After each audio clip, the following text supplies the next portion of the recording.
પડદરીના ખાખડાબેલા ગામે મારે ઘેર પધારો રાજા રામ મહોત્સવની ભવ્ય શોભાયાત્રા યોજાઈ હતી। રથનો શણગાર કરીને નાના બાળકોને રામ લક્ષ્મણને હનુમાનજીના કપડાં પહેરાવવામાં આવ્યા હતા।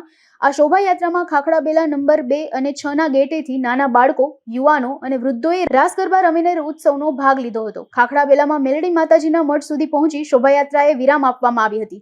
ખાખડાબેલા 2 નંબરમાં મહાદેવના મંદિરેથી રાસ ગરબા અને ઢોલીના તાલે ગ્રામજનો ઝૂમી ઉઠ્યા હતા। આ શોભાયાત્રામાં બહોળી સંખ્યામાં ગ્રામજનો ઉમટી પડ્યા હતા। મારું નામ હુકમસિંહ બાઉભા જાડેજા, ગામ મારું ખાખડાબેલા।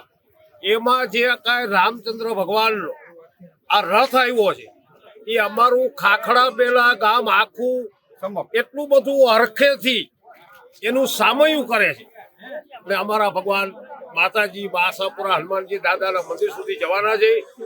બૈરા છોકરા બધા એટલા બધા હરખથી એનું સામયું કરે છે, જેમાં ફૂલથી એના વધામણા કરે છે। એટલે આખું ગામ એટલું બધું હરખમાં છે કે કોઈને કોઈનું ઘર સાંભળતું નથી। આ રામ ઉત્સવની અંદર આટલું બધું માણસ હરખમાં છે આખા અમારા ગામનું।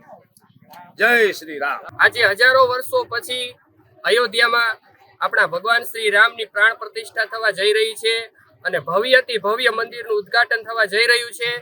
ત્યારે અમારા પડદરી તાલુકાના ખાખડાબેલા 2 ગામ વતી સમસ્ત ગામના આગેવાનો તેમજ તમામ કાર્યકર મિત્રો અને ગ્રામજનો ના સહયોગથી આજે ગામની અંદર અક્ષત કળશનું ખૂબ જ સુંદર મજાનું આયોજન થઈ રહ્યું છે। આજે સમસ્ત ગામ આ કાર્યમાં જોડાઈ રહ્યું છે। ધજા પતાકાઓ લહેરાઈ રહી છે અને રામ ધૂન ચાલી રહી છે અને પાછળ સુંદર મજાનો એક રથ તૈયાર કરવામાં આવ્યો છે, જેમાં શ્રી રામ ભગવાન, લક્ષ્મણ, હનુમાનજી અને માતા સીતાની પ્રતિકૃતિ બનાવીને રથની અંદર બિરાજમાન કરવામાં આવ્યા છે।